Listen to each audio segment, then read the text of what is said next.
क्या बात है मीनू मौसी, आज तो बड़ा सच सवर रही हो। कहाँ जा रही हो? तुझे नहीं पता क्या? अरे अभी अभी कालू कौआ और कजरी आए थे। हर बार की तरह इस बार भी चिंटू का जन्मदिन धूमधाम से मना रहे हैं, तो बस शाम की तैयारी कर रही हूँ। अच्छा तू बता, तू क्या पहन रही है? मेरे घर तो नहीं आए कालू भैया, पर हर साल तो आते हैं। इतने में रानू की बेटी मिंटी वहाँ आती है। मम्मा मम्मा, जल्दी से घर चलो, कालू अंकल और कजरी आंटी आई हैं। ये ले, तेरे घर भी पहुँच गया कालू। जा जा जल्दी जा, और हाँ, शाम को साथ में चलेंगे। हाँ मीनू मौसी, अब चलती हूँ। रानू मिंटी के साथ घर पहुँचती है, जहाँ कालू और कजरी उसका इंतजार कर रहे थे। माफ करना कालू भैया, कजरी बहन, जरा मीनू मौसी के पास गई थी तो आप दोनों को इंतजार करना पड़ा। कैसी बातें कर रही हो रानू? तो क्या हुआ अगर थोड़ी देर इंतजार भी कर लिया तो?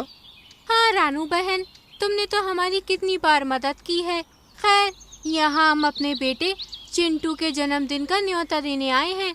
बहुत बड़ी दावत कर रहे हैं इस बार, तुम और मिंटी जरूर आना।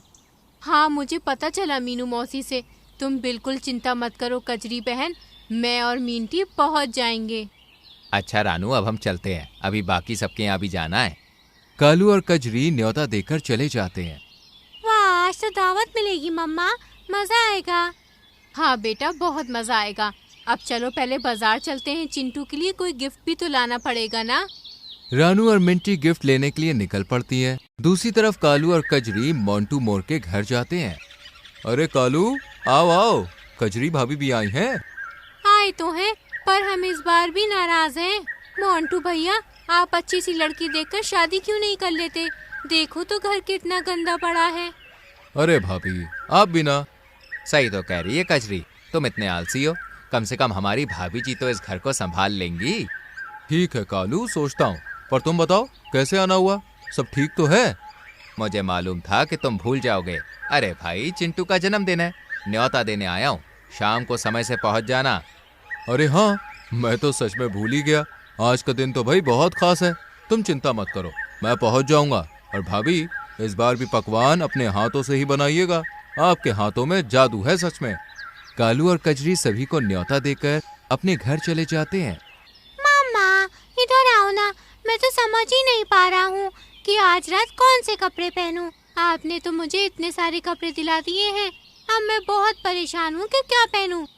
ये लो, पूरा जंगल इनके लिए यहाँ आ रहा है और हमारे शहजादी कपड़े नहीं पसंद कर पा रहे हैं। अब आप भी मदद कीजिए। जरूर, तुम ये वाला ड्रेस पहनो, बहुत सुंदर दिखोगे। सच में ये तो काफी जच रहा है मुझ पर। इसके बाद कजरी पकवान बनाती है। देखते ही देखते शाम हो जाती है और सभी पशु पक्षी चिंटू के जन्मदिन में पहुँचते हैं। चिंटू, ये देख, मैं तेरे लिए कितना बड़ा गिफ्ट लाई हूँ। हाँ, ये तो सच में बहुत बड़ा है। चिंटू बेटा, ये मेरी तरफ से, खूब खुश रहो।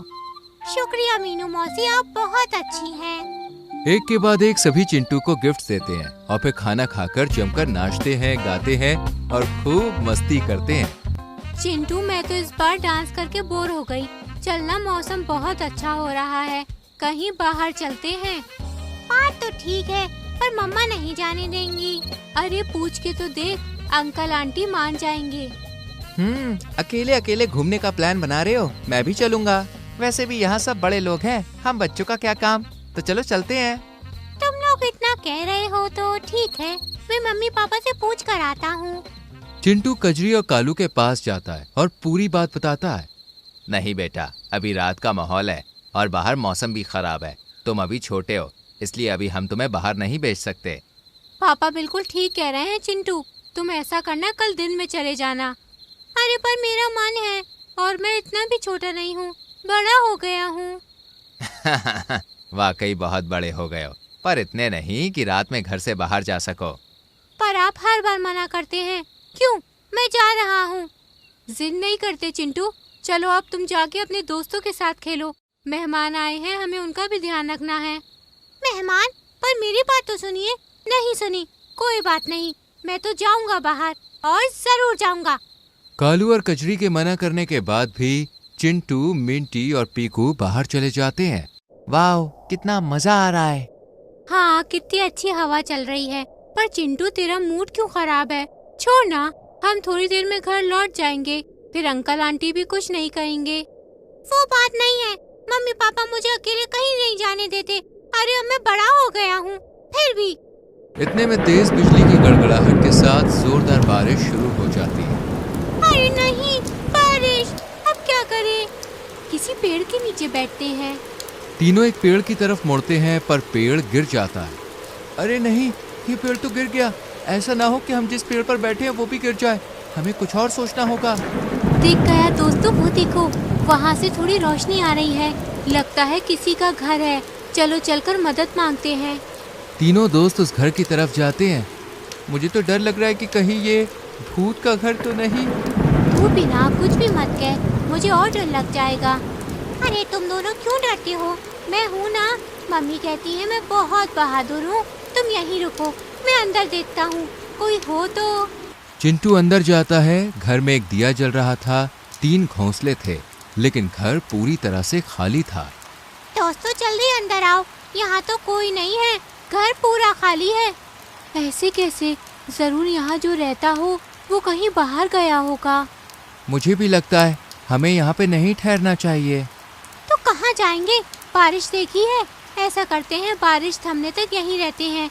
घर का मालिक जब आएगा तो उससे बात कर लेंगे, और बारिश थमने से पहले नहीं आया तो बिना कुछ कहे ही निकल जाएंगे। मुझे चिंटू का आइडिया ठीक लग रहा है, और कोई रास्ता भी तो नहीं है ना हमारे पास। ठीक है, तो फिर ये बड़ा वाला घोंसला मेरा। तीनों दोस्त काफी देर तक बारिश थमने का इंतजार करते हैं, पर बारिश रुकने का नाम ही नहीं ले रही थी। काफी देर गुजरने के बाद तीनों को नींद आ जाती है। दूसरी तरफ कालू जी, मैंने पूरा घर देख लिया, आसपास भी देख लिया, चिंटू कहीं नहीं है। मिंटी भी नजर नहीं आ रही है, और पीकू भी। लगता है बच्चे कहीं बाहर गए हैं, लेकिन इस भयानक बारिश में कहाँ? हमारे मना करने के बाद भी चिंटू ने ये किया। मतलब? कालू, मीनू मौसी और बाकी सबको चिंटू के बाहर जाने की बात के बारे में बताता है। हे भगवान, बच्चे कहाँ होंगे और कैसे होंगे? इस मौसम में कहीं जा भी तो नहीं सकते। वहीं उस खाली घर में एक बड़ी सी चील आती है। ओहो, एक साथ 3 शिकार। आज तो मजा ही आ गया। एक साथ 3 नरम पक्षियों का शिकार करने को मिलेगा। आज होगी असली पार्टी। चील जैसे ही अंदर जाती है, मिंटी की आंख खुल जाती है। चिंटू, पीकू, जल्दी उठो, ये तो शिकारी पक्षी है। वो दोनों हड़बड़ा कर उठते हैं। अरे नहीं, अब ये हमें खा जाएगी। बिल्कुल बच्चे, आज तो ऊपर वाला मुझ पर मेहरबान है जो तुम तीनों मेरी कुटिया में आए। बड़े दिन हो गए स्वादिष्ट भोजन नहीं मिला, पर आज ये इच्छा पूरी होगी। इतने में मिंटी की नजर एक छोटे से होल पर पड़ती है। दोस्तों वो देखो, वहाँ से हम भाग सकते हैं, जल्दी करो। मिंटी और पीकू तो बचकर भाग जाते हैं, पर चिंटू वहीं रह जाता है। अरे नहीं, चिंटू तो अंदर ही है। इससे पहले कि वो शिकारी पक्षी उसके साथ कुछ करे, हमें सबको बताना होगा। दोनों भारी बारिश में कालू कौवा के घर पहुंचते हैं और उसे पूरी बात बताते हैं। तुम दोनों मेरे बच्चों को वहाँ छोड़कर क्यों आए? ना जाने वो शिकारी चील मेरे बच्चे का क्या हाल करेगी। कालू जी जल्दी चलो, आज मेरे बच्चे का जन्मदिन है। मैं नहीं चाहती ये उसका आखिरी दिन बने। जल्दी चलो। हम सब चलते हैं कजरी बहन, धीरज रखो, कुछ नहीं होगा चिंटू को। अगर उस चील ने चिंटू को कुछ किया तो आज उसे जिंदा नहीं छोड़ेंगे। सही कह रही है रानू, चलो अब देर मत करो। इस तरह सभी पक्षी मिंटी और पीकू के साथ चील के घर में पहुंचते हैं, जहां चिंटू घर में बने एक छोटे से होल में बैठ गया और शिकारी चील उसे बाहर निकालने की कोशिश कर रही थी। हे बच्चे, जल्दी बाहर आ, वरना अच्छा नहीं होगा। कह देती हूँ, आज तुझे खाकर ही दम लूंगी। चल जल्दी बाहर आ, वरना मैं इस छेद में आग लगा दूंगी। तू आग लगाएगी? रुक। भाइयों बहनों, टूट पड़ो। मीनू और कजरी के हुंकार पर सभी पक्षी चील पर टूट पड़ते हैं और पीट पीट के उसे अधमरा कर देते हैं। अब बोल, आज के बाद हमारे बच्चों की तरफ आंख उठाकर भी देखेगी? अरे कैसे देखेगी, आंखें ना नोच लूंगी मैं इसकी। हाय, माफ कर दो, आज के बाद ये गलती कभी नहीं करूंगी, माफ कर दो। अब आया ना ऊंट पहाड़ के नीचे। चिंटू बेटा, देख लिया अपनी जिद का नतीजा। हमने तुम्हें मना किया था कि इस वक्त बाहर मत निकलो। मैं तुमसे बहुत नाराज हूँ। अगर तुम्हें कुछ हो जाता तो जाओ, मैं तुमसे बात नहीं करूँगी। सॉरी मम्मी, सॉरी पापा, मुझसे गलती हो गई। आज के बाद मैं आपकी कभी बात नहीं टालूंगा, हमेशा वही करूँगा जो आप कहेंगे। बेटा, बड़ों की बात जरूर माननी चाहिए, क्योंकि वो तो हमारा भला ही चाहते हैं ना। मैं समझ गया मीनू मौसी, अब से मैं हमेशा मम्मी पापा की बात मानूंगा। कजरी, अब माफ भी कर दो, बच्चा है। चिंटू की भोली शक्ल देखकर कजरी और कालू उसे माफ कर देते हैं। और मिंटी, पीकू, तुम भी सॉरी बोलो, गलती तुमने भी की है ना। सॉरी मम्मा। सॉरी, आगे से कभी ऐसा नहीं होगा।